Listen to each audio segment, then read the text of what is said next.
How do I become a dynamic speaker? This is a question I get asked often by my coaching clients, by those that I mentor, those that are in my programs, because what I found is that no one wants to be an average speaker. No one wants to be a subpar speaker. We always want to be the type of speaker that can impact our audience, that can change lives, that can see people converted, that can see people go to the next level. But really, that understanding how to become dynamic sometimes is difficult. But there are three categories of speakers that I want you to consider, because you may be in one of these categories, and this will determine how dynamic your presentation will be. Number one, there are those that we would call the mainstream speakers. Now, the mainstream speakers, these are ones that are pretty much saying what everybody else is saying. They're looking like everyone else looks. They're high-fiving and touch your neighbor and rock them and shake them and shake them and rock them. They're dressing the same. They're saying the same runs and same rolls when they hoop, when they holler. The dance is the same. They're mainstream speakers. They have created a tradition within the tradition that everybody is doing the same thing. Really, there's a bunch of clones. They're safe. In other words, they're not pushing the envelope of traditional theology or thought process. They're just going to be comfortable being mainstream. They may be very energetic, very emotional, very charismatic, but that doesn't mean that they're not mainstream. The other category is the extreme preacher, the extreme communicator. The extreme communicator is someone who is saying some stuff that is way left field. They're out there in the stars and in the moon and in outer space, and they're into this mystic kind of thing, and they're way far left. That's the extreme. These are people that get up and for the sake of viral clips, they will cuss in the pulpit and say something vulgar or something provocative or something that is just completely out of line. Or they will get up there and rebuke people really hard. They're just so extreme. They do it sometimes for attention. And then there's the category that I love. It's called the prolific stream. The prolific stream is not too far to the left. It's not too far to the right, but it's right there in the middle, where you now have a message that is prolific, and the prolific message is what makes you dynamic. Being like everyone else in the mainstream, that does not create dynamic messages. Being extreme and trying to be so different than everybody else is not what makes you dynamic. What makes you dynamic is when you are prolific. Let me say that again. I want you to hear me. What makes you dynamic is when you are prolific.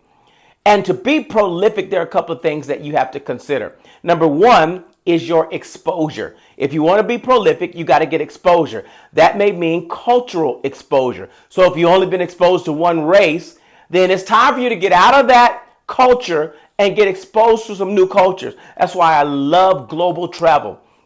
Because when I'm in East Africa or in the Maasai land, or if I'm in Thailand or in Dominican Republic, I get exposure to different thought processes, different reasons why people do things, different reasons and how people praise. It gives me this exposure that expands my mind. And once your mind is expanded, it can never go back to the place that it once was. So therefore, you can begin to approach the scripture, approach your presentation from an expanded place, and not from the mainstream. But I'm not going to be extreme, but I'm going to be prolific. The next thing that you can think about is also continued education. Now, I'm not just talking about studying. I'm not just talking about reading commentaries or reading the Bible. I'm talking about getting in rooms where you can be educated at the next level. I'm talking about making the investment to continue education. Now, that doesn't necessarily mean going back to seminary or going back to school to get another degree. But that does mean that you're willing to make investments in seminars, make investments in your speaking, make investments in your presentation, in your communication, so that now you can communicate that message, not like the mainstream and not extreme, but from the prolific stream. Because again, I want to say it again, prolific makes you dynamic. I want to say, because I want y'all to get this, because a lot of times we don't really think at this level. Prolific is what makes you dynamic. So if I want to be that dynamic preacher, I got to be that prolific preacher. So the first one, again, is get that exposure, right? You got to get out of your comfort zone. Go listen to other people that maybe don't believe like you believe. And when you go listen to those people, listen with an open mind, not with a closed mind, not with a closed theology, but with an open mind. I love how one writer says a fixed mind versus a flexible mind versus a flexible mind. So I don't want to go on with a fixed mindset where I'm trying to find everything wrong, but I want to go with a flexible mindset so that I can be open to something new, an idea maybe I didn't know. Continued education. Again, get into the classes, get into the seminars, go around people that can expand your education level and not just your formal education.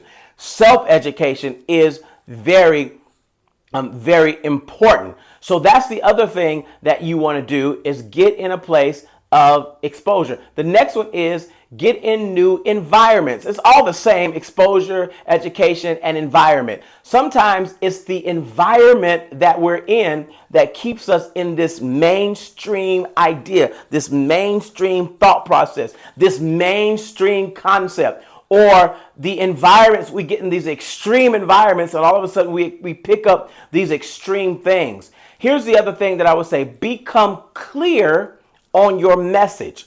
Become clear on your message. This is what makes you prolific. When you become clear on the message and the assignment that God has called you to. Here's the thing that happens with a lot of people. A lot of people preach a lot of different messages.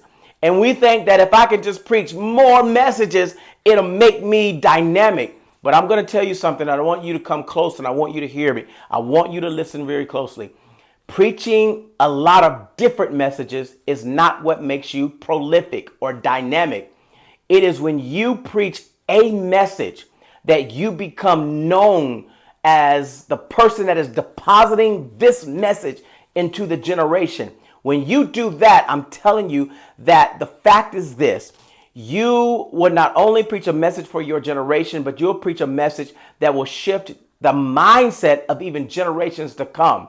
When I think of this type of prolific concept, I think of the Miles Monroes. I think of those people like that who preached a message that shifted the culture, that shifted everything, that people, even after they're gone, they're still listening to. Why? Because he wasn't mainstream, wasn't extreme, but there was that prolific stream.